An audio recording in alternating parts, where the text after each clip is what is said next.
கர்த்தருடைய பரிசுத்த நாமத்திற்கு மகிமுண்டாகட்டும். ஆண்டவராகிய இயேசு கிறிஸ்துவின் நாமத்தினாலே அன்பு கர்த்தருடைய பிள்ளைகளாகிய தங்கள் அனைவருக்கும் ஸ்வீட் ஊழியத்தின் சார்பாக வாழ்த்துக்களையும் ஸ்தோத்திரங்களையும் தெரிவித்துக் கொள்கின்றேன்.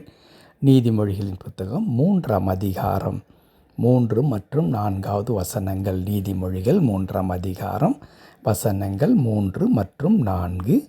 கிருபையும் சத்தியமும் உன்னை விட்டு விலகாதிருப்பதாக, நீ அவைகளை உன் கழுத்திலே பூண்டு அவைகளை உன் இருதயமாகிய பலகையில் எழுதிக்கொள்.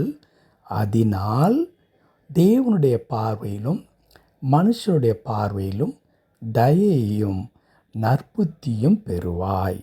அதனால் தேவனுடைய பார்வையிலும் மனுஷனுடைய பார்வையிலும் தயையும் நற்புத்தியும் பெறுவாய். என் அன்பு கடவுளுடைய பிள்ளைகளை, நான் பல முறை கோட்டிட்டு காண்பித்திருக்கின்றேன்.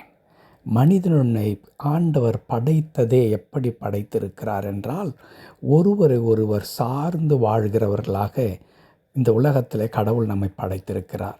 சிலர் சொல்லுவார்கள், எனக்கு யாருடைய உதவியும் தேவையில்லை, என்னால் நான் தனியாக வாழ முடியும் என்று சொல்வார்கள்.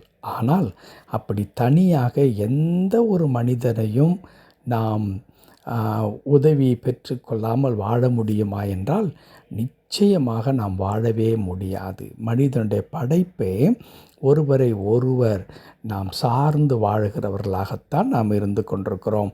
அதற்கு பலவிதமான எடுத்துக்காட்டுகளை நான் ஏற்கனவே சொல்லி இருக்கின்றேன். என்னிடத்தில் பணம் இருக்கிறது, ஆனால் எனக்கு அரிசி வேண்டும். அந்த அரிசியை ஒருவர் கடையில் வைத்துக்கொண்டு அவர் பணத்திற்காக உட்கார்ந்து கொண்டிருக்கிறார். என்னுடைய பணத்தை கொடுத்தால் அவர் அரிசியை கொடுப்பார். இப்படித்தான் வாழ்க்கை இயங்கிக் கொண்டிருக்கிறது. அன்பு கடவுளுடைய பிள்ளைகளை, இப்படி சார்ந்து வாழ்கின்ற நமக்கு எப்படிப்பட்டதான உதவி அல்லது யாரிடத்திலிருந்தெல்லாம் நமக்கு உதவி வேண்டும், அது இன்றியமையாததாக இருக்கிறது என்றால் 4வது வசனத்தில் நாம் வாசிக்க கேட்டோம். தேவனுடைய பார்வையிலும் மனுஷருடைய பார்வையிலையும் தயையும் நற்புத்தியும் பெறுவாய். அப்படியானால் ஒரு மனிதன் 2 இடத்துல இருந்து அவன் தயவை பெற்றுக்கொள்ள வேண்டும். ஒன்று, தன்னை படைத்த கடவுள். 2வதாக தன்னோடு கூட படைக்கப்பட்ட மனிதர்கள். இந்த இருவரிடத்தில் இருந்து நமக்கு நிச்சயமாக தயவு வேண்டும். அந்த தயவு இல்லாமல் வாழ முடியாது என்பதை நான் ஏற்கனவே குறிப்பிட்டிருக்கின்றேன். சிறந்த எடுத்துக்காட்டாக நாம் எல்லாரும் அறிந்திருக்கிற வசனம் இயேசுவானவர் இல்லையா? ஞானத்தில், தேவ கிருபையில், மனுஷ தயவில் அவர் வளர்ந்தார் என்று எழுதியிருக்கிறது. ஏன் தேவனுடைய குமாரன் தானே, மனித தயவு என்று ஏன் சொல்லப்பட வேண்டும்? மனித தயவு என்பது அவ்வளவு முக்கியமான ஒன்று. இந்த 2 காரியம், கடவுளுடைய பார்வையிலிருந்து ஒரு மனிதனுக்கு தயவும், மனிதரிடத்தில் இருந்து ஒத்தாசையும் என்பது நமக்கு மிக மிக அவசியமாக இருக்கிறது. அதை பெற்றுக்கொள்வதற்கான சூத்திரம் என்ன, எப்படி அதை நாம் பெற்றுக்கொள்ள முடியும் என்பதை தான் முந்தி நாம் வாசித்த 3வது வசனத்தில் எழுதியிருக்கிறது. முதற் பகுதி, கிருபையும் சத்தியமும் உன்னை விட்டு விலகாதிருப்பதாக. இது ரொம்ப ரொம்ப முக்கியம். கிருபை, கடவுளிடத்தில் இருந்து நமக்கு கொடுக்கப்படுகிறதான காண்பிக்கப்படுகிறதான இரக்கம் இருக்கிறதே, அந்த இரக்கமும் சத்தியம், கடவுளுடைய வார்த்தையும் ஒரு மனிதனுக்குள்ளாக இருக்கும் பொழுது என்ன நடக்கும்? ஆட்டோமேட்டிக்காக அந்த மனிதனுக்கு கடவுளிடத்திலிருந்து தயவும் கிடைக்கும், மனிதனிடத்திலிருந்து தயவும் கிடைக்கும். அவனுக்கு தேவையான நேரத்திலெல்லாம் நற்புத்திகளும் நல் ஆலோசனைகளும் கொடுக்கப்படும். அப்படி கொடுக்கப்பட்டு அந்த மனிதன் வாழ்க்கிற வாழ்க்கை எப்படி இருக்கும்? ஆசீர்வாதமாக இந்த உலகத்தில் இருக்கும். ஆகவே என் அன்பு கடவுளுடைய பிள்ளைகளை, நீங்களும் நானும் என்ன செய்ய வேண்டும் தெரியுமா?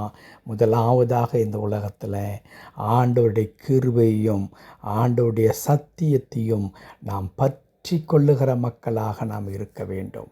கடவுளுடைய வார்த்தைக்கு வாழ்க்கையில் முக்கியத்துவம், கடவுளுடைய கிருபையை பெற்றுக்கொள்ளுகிற பிள்ளைகளாக எப்பொழுது இந்த கிருபையை நம்பி வாழும் பொழுது நம்முடைய வாழ்க்கையில் மனிதரிடத்திலிருந்து கிடைக்க வேண்டிய தயவு, கடவுளிடத்திலிருந்து கிடைக்க வேண்டிய தயவு, கடவுளிடத்திலிருந்தும் மனிதரிடத்திலிருந்தும் கிடைக்க வேண்டிய நல்ல ஆலோசனைகளும் வழி நடத்துதலும் நமக்கு நிச்சயமாக எவ்வித தடையுமின்றி நேர்த்தியாய் அந்தந்த சமயத்தில் கொடுக்கப்படும்.